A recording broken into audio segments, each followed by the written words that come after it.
وقت ما احمد حسن كان بيعمل مقلب الموت في زينب، واحمد فيدي شغال في سلسله الميوزيكلي في مصر، ونادر احمد وشيكو افندي بيعملوا لنا احلى فيديوهات هنشوفها منهم قبل ما يبطلوا. كان في ابلكيشن كده عمال يتسحب عشان يوصل انه يبقى مكان يوتيوب وفيسبوك في مصر، ولكن كان في شركه بص على الابلكيشن ده. الشركه دي هي بيت دانس، واللي هي صاحبه ابلكيشن كاب كات بالمناسبه. البرنامج اللي انا بتكلم عليه هو الميوزيكلي، وشركه بيت دانس اشترته ودمجته في البرنامج بتاعها اللي كان اسمه تيك توك. والنهارده هنتكلم عن التيك توك المصري من اول لما بدأ لحد دلوقتي. في الاخر كده عملت سيلكت كل المجال ده كله ويلا بينا بقى.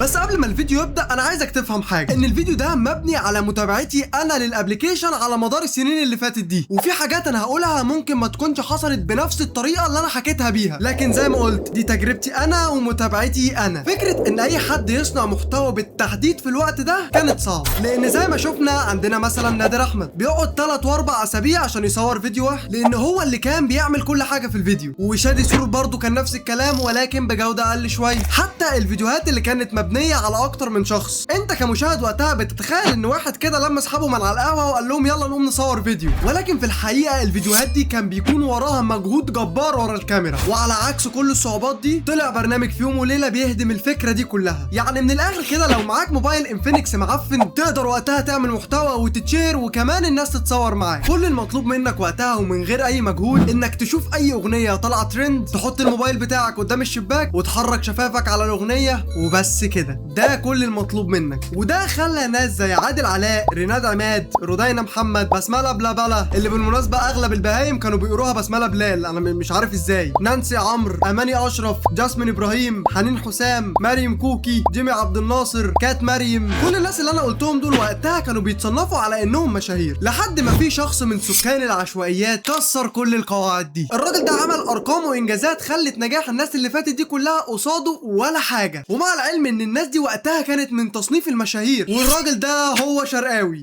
بعد ما كان مالك زمانه وزعيم مدينته، وان اكس بت دخلت حياته ودمرته. الراجل ده في اقل من 6 شهور كسر كل ارقام الناس دي، لدرجه ان الراجل ده يعتبر اول شخص مين ستريم في مصر بعيدا عن يوتيوب وفيسبوك. وكمان الراجل ده كان بيعمل اغاني، وبسبب الاغاني دي بقى بيعمل حفلات، وعدد الحضور في الحفلات دي كان بيكسر ال 500 شخص. ومع العلم ان 90% من حفلاته كان اغلبها بره القاهره، ودي حاجه كانت غريبه علينا، لان الشخص ده ولا هو ممثل ولا هو مغني ولا هو يوتيوبر ولا هو حتى من مشاهير فيسبوك. وده فتح عين ناس كتير جدا انك من خلال موبايلك الانفينكس المعفن تقدر تعمل محتوى وتبقى مشهور، وكمان الناس تتصور معاك وتحضر لك حفلاتك. ومن الناس اللي عينيها اتفتحت على الكلام ده كان مصطفى فوزي. وقتها مصطفى قرر يجمع الشله اللي هم شيمي وكريم مزيكا، واللي الناس كانت بتسميهم وقتها شباب الأم، ولكن هم كانوا مسمين نفسهم الثلاثي المرح. والشله دي برضو كان فيها ناس كتير زي اسلام عاطف ومحمد ايهاب، ووقتها طلع ناس كتير جدا وبقت عايزه تعمل محتوى، وكل واحد هنا كان بيفكر ازاي يعمل محتوى بطريقته. وكان في واحد برضو من الشله دي ولكن قرر انه يخرج عن المألوف، قرر ان هو يعمل فيديوهات المفروض انها هادفه. والله كانوا هم بيسموها كده في الوقت ده. الشخص ده هو هجرس غول، وكان بيعمل لنا وقتها فيديوهات بيبين فيها قد ايه هو احمد السقا، وان هو ازاي شخص جدع وبيحب الغلابه وبيساعدهم وبيحب الغير لغيره والكلام ده. وعند اي حد بيفهم هيقول ايه العبط ده، ولكن في الوقت ده التيك توك كان منتشر جدا عند اغلب الفلاحين، فكان ده قد ايه شيء عظيم جدا وشيء انساني جدا. وده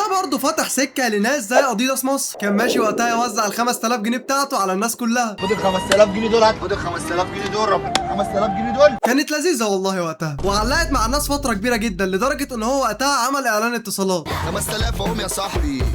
وفي النص التاني من الانترنت كان وقتها شيكو افندي بيعمل فيديوهات مع الافنديه، ما كملوش وقتها، وده خلى شيكو فورا ان هو يجمع شباب جديده، وكان واحد من الشباب دي هو محمد بلاط. وعلى عكس المألوف بلاطه ما كانش جاي معاه ان هو يحرك شفافه على الاغاني او ان هو يعمل فيديوهات هادفه صامته زي اغلب الناس اللي كانوا منتشرين وقتها يعني. وقرر ان هو يخرج بره الصندوق وقتها، وبما ان هو جاي من مدرسه شيكو افندي فقرر ان هو يعمل نفس المحتوى ولكن بجوده اقل شويه. محمد بلاطه يعتبر من اول الناس اللي عملت نكت 2016 على الابلكيشن ده. ممكن نخرج مع بعض النهارده؟ وبرضه من اول الناس ان ما كانش اولهم اللي بيعملوا فيديوهات بصوتها على الابلكيشن. وطبعا لان المحتوى الكوميدي اللي بيتصور في الشارع ما ينفعش شخص واحد يقدمه، فمحمد هنا قرر ان هو يجمع الفريق بتاعه اللي هو وقتها كان فرانكو بس، وفرانكو بعديها جاب صبري وحسام وديشا. وفي وقت ما كان الليبسنج الليبسينج والرقص مسيطرين على الابلكيشن، الشباب دي كانت من القلائل اللي فعلا بيقدموا محتوى كوميدي، وده خلاهم مميزين جدا عند الاطفال وقتها. خلصت 2018 والناس هنا بدات تاخد الابلكيشن بجد اكتر. سهوله الوصول للمشاهدات وقتها خلت ناس كتير جدا تحاول تقرب من المشاهير، وده خلى عصفوره يفتكر ان هو عنده صاحب اسمه بلاطه ويرجع يكلمه عشان يصوروا مع بعض ويبقى واحد منهم، واحد من تيم السلام. ومع الوقت التيم نجح جدا وبقى اشبه بامكانيات شيكو افندي ولكن بامكانيات اقل شويه. منك لله حفظه والله. دخلنا 2019 وهنا في القاهره بدا يظهر لنا ناس زي فادي اللي على حد علمي كان مشهور من ايام مصطفى فوزي والشله، ولكن انا قلت دي تجربتي انا ومتابعتي انا ما عرفتوش غير في الفتره دي. وظهر لنا برضه ندى بوتا ما كنتش بطيئها الحقيقه، حليم وامل، ندى مراد دونجل، شريف خالد، جهاد حسن، شريف بزوكه، عمر اوزو، وافتكروا الاسم ده كويس عشان هنرجع له بعدين. كمان منار سامي ومودة الادهم ظهروا لنا في الوقت ده. دول وتقريبا كانوا اشهر الاسماء الموجوده في القاهره وقتها، ولان التيك توك انتشر جامد في الارياف فكان طبيعي وقتها ان هو يوصل لفلاحين اكتر زي اسكندريه. انا جبنه رومي وانتي جبنه حدقه،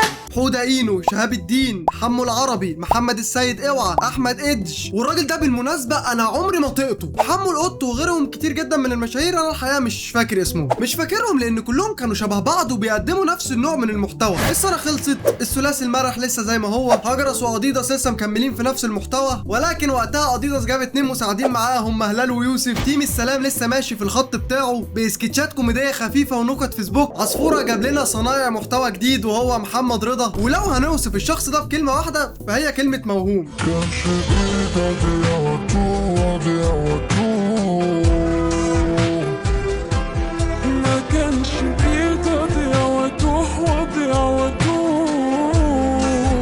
عمر اوزو وشيكا ودولي وعبد سلام كانوا بيعملوا فيديوهات محدش فاهمها في الكوربه. شباب اسكندريه لسه اغلبهم عمال يترقص وبس. السنه كده خلصت.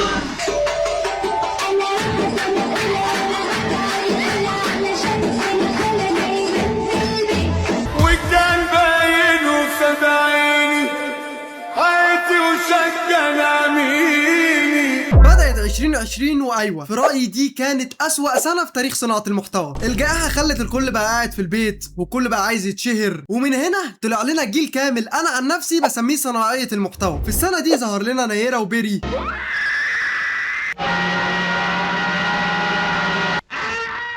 نور ماجيك، امال ابو المجد، سيف ايمن واخته، اشرف العالمي، محمود قوطه، هبه خالد، ميرنا جمال، عمر محرم، نور مار، سامر المدني، واللي اغانيه كانت مكسره الدنيا على التيك توك وقتها. معرفش برضو ليه يعني. واغلب الناس دي كانت شغاله ليبسينج، ولكن كان في استثناءات زي الكساحه وشادي العجوز، ليبسينج برضو ولكن بمونتاج واداء اعلى بكتير جدا. وعبد الله الطرشي برضو كان بيقدم نفس المحتوى ده تقريبا. وبرضو كان عندنا هادي وسولي، هادي كان عمال يوري الناس مين معاه، شوفوا مين معايا. وسولي كان من اول الناس اللي بيعملوا محتوى حالات واتس اللي وقتها كانت جديده نوعا ما. ومن سولي عرفت حسن بيسا كان بيعمل نفس المحتوى برضه، معرفش عنه اكتر من كده. وكان عندنا برضه صاصا ويوسف بفيديوهات قصف الجبهه اللي كانت لذيذه وقتها، مع الاسف بقت بايخه بسبب الحلب والتكرار وانعدام الافكار. وفي نفس السنه دي برضه ظهر اسلام وبسنت، كانوا مسمعين جدا وقتها لدرجه انهم طلعوا مع ريهام سعيد. وبرضه مش عايزين ننسى القيصر اللي وقتها كان بيعمل ليبسنج على اصوات نادر احمد، ما كانش لسه بيعرف يلبس الاسدال لوحده تقريبا. يوسف القط برضه كان بيقدم سكتشات كوميديه قبل التوبه. حماده ابو المجد كان بيعمل فيديوهات انا مش فاهمها لحد دلوقتي. اعتقد دي كانت اهم الحاجات اللي حصلت في 2020. فاربط حزامك عشان احنا داخلين دلوقتي على السنه اللي هيتغير فيها كل حاجه. وانت اسمك ايه؟ اسمي ما هو انت اسمك ايه؟ اسمي ميجو، ينفع نلعب مع بعض؟ ماشي. وتحتاج لي ما بينا ألف حلقة وصل، وبشبه لك وتشبه لي في حبي. والنهارده هروح اتقدم لمها، ماليش غيرك.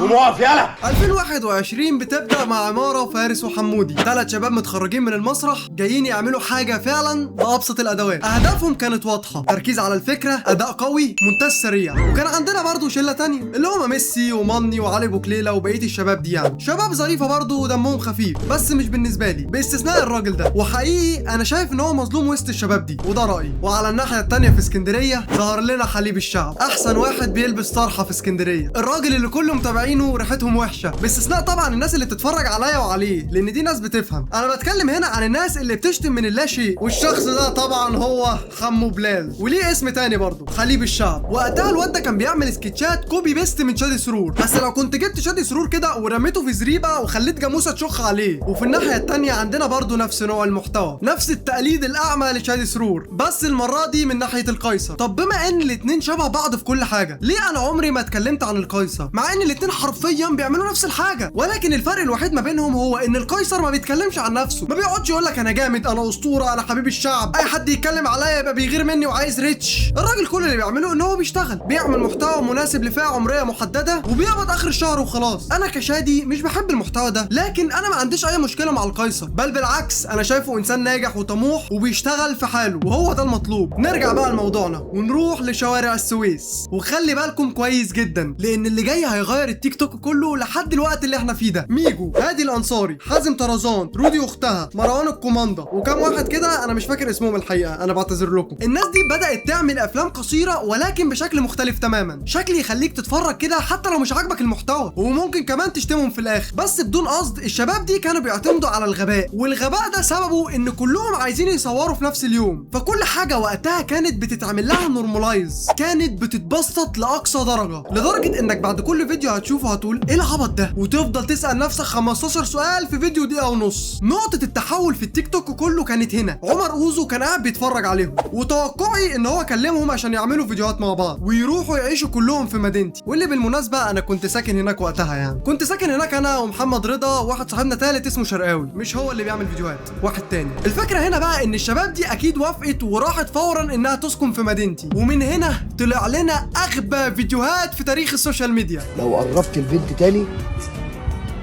هقتلك. وانا مش فاهم وقتها ايه الشركه اللي كانت في الشارع دي، كل فيديوهاتهم حرفيا كانت في الجنينه، ولو الفيديو بيحكي احداث في فتره سنه مثلا، السنه دي كلها هتكون بنفس الطقم، نفس فكره الكرتون كده طول الموسم، مش هيغير التيشيرت. ما كانش فيه اي منطق عندهم، وكان لازم ينادوا وقتها كل واحد بصفته، ابن الباشا، عمر الضابط، بنت الاكابر، ميجو الجنايني، الضابط هادي الانصاري، ابن البواب، ابن الراجل الفقير، بنت سياده اللواء. وكل فيديوهاتهم وقتها كانت عباره ان انت بتجيب فيلم كده ولكن بتصرف عليه ب 2 جنيه انتاج. فيديوهاتهم كلها كانت عباره عن شكل كلمه عبث، وزي ما حصل في 2019 وعين مصطفى فوزي لمعت على شرقاوي، في ناس كتير جدا قررت تقلدهم، واي حد حرفيا كان معاه ايفون 13 وبنتين بدا يقلدهم ويعمل حاجه اسمها محتوى الدراما، قال يعني كده هم ممثلين واشرف زكي هيرن عليهم وبتاع. وهنا كانت بدايه عصر جديد تماما، موجه المحتوى الدرامي، واللي انا سميتهم وقتها الفيديوهات المطربه. وبالصدفه لما قلت الكلمه دي بعدها باسبوع لقيت المدينه كلها بتقولها، عشان تعرفوا انا قد ايه كنت انفلونسر من صغري يعني. والشباب دي كلها بدون استثناء كسرت ال2 وال3 مليون، ووقتها كنا فاكرين اننا خلاص شفنا كل حاجه، ناس بتطلع من مفيش، فيديوهات بتتعمل من الولا حاجه حرفيا، افلام بتتسرق وبتتبسط وبتتعمل لنا في الجنينه، فيديوهات كده لما تشوفها هتحس بالبلاهه. وبكده نكون وصلنا لنص الحكايه، وهنكمل في الجزء الثاني. ولو فاكر ان السنين اللي جايه ما فيهاش حاجه، فانت غالبا موجود اول امبارح. لايك وسبسكرايب عشان تشوف الجزء الثاني. كان معاكم شادي EGN، سلام.